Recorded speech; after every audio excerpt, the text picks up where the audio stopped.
Hello everyone, welcome back to my channel Be an Architect. We will continue with fifth video of this series, Memory in iOS. Most developers learned this early. Struct lives on stack, classes lives on heap. Sounds simple, right? But here's the problem. That mental model is incomplete and sometimes misleading. Because in real iOS systems, memory is not decided by the keywords, it is decided by the behavior. How data is created, how it is shared, how long it lives. Today, we are going to break this down, not theoretically, but visually, step by step. So by the end of this video, you won't just remember memory in behavior, you will see it happening. Let's start from the simplest possible case, an empty struct. Right now, we have only defined a blueprint, no memory is allocated, nothing exists in stack, nothing exists in heap. Now, the moment we initiated, even then something interesting happens. The size is 0 bytes. This is what we call a zero cost abstraction. Swift is smart enough to understand there is nothing to store. Now, let's add something real, a value, an integer. When we create this instance, memory is allocated inline. Notice this carefully. The value is directly stored inside this struct. No pointer, no indirection, no heap. This is the fastest possible memory pattern.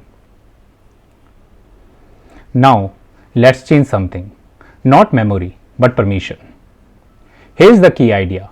Var and let do not change memory location. They change who is allowed to modify it. Look at this error. When you use let, you are freezing the entire value. This is not a memory decision, this is a design decision.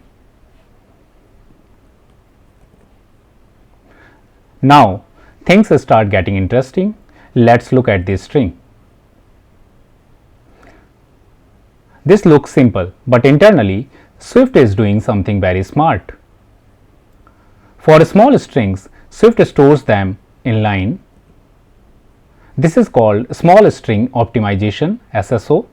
So even though string is complex, it behaves like a stack value here. But when we increase the size, suddenly the story changes. Now the struct holds the reference and actual data stores on heap. It means memory depends on data size. Now, let's go back to pure value types. Here we have two int values, they are stored contiguously, which means no gaps, no pointers, just raw memory. This is why structs are extremely cache efficient. Now, let's move to the collections. Array is a value type, but it behaves differently. The struct hold a reference, but data lives on heap. So now we have a hybrid model, stack plus heap.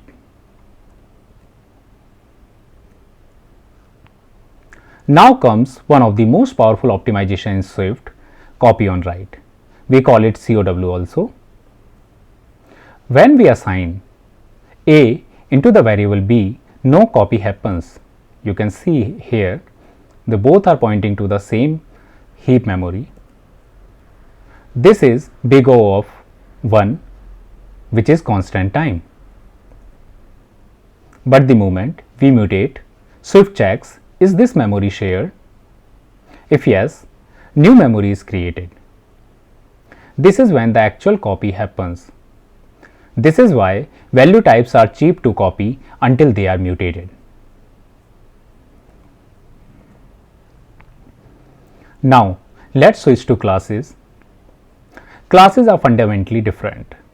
They are reference type, which means the object lives on heap, stack only holds a pointer. And every class instance comes with ARC overhead. This is where things get tricky. Struct contains a class. When we copy the struct, only the pointer is copied. the actual object is shared. This is where unintended shared state can creep in. Now reverse the scenario. Struct inside the class. Now the struct becomes part of the heap object. So struct does not always lives on stack. Escaping closure. This is one of the most misunderstood concepts. When a variable escapes its scope, it cannot stay on stack. It is stored in a heap-backed context. This is decided by the compiler but allocated at runtime. Now let's correct the biggest myth.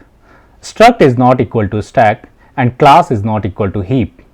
Instead, struct defines value semantics and class defines reference semantics. So, memory is decided by data, lifetime, ownership and mutation. If this changes the way you think about memory, then you are no longer writing Swift code, you are designing systems. In the next video, we'll go deeper into copy on writes internals, performance trade-offs and real-world architecture decision.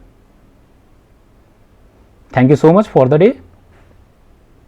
If this video add on some knowledge, then hit like and share button and also subscribe this channel. Thank you so much.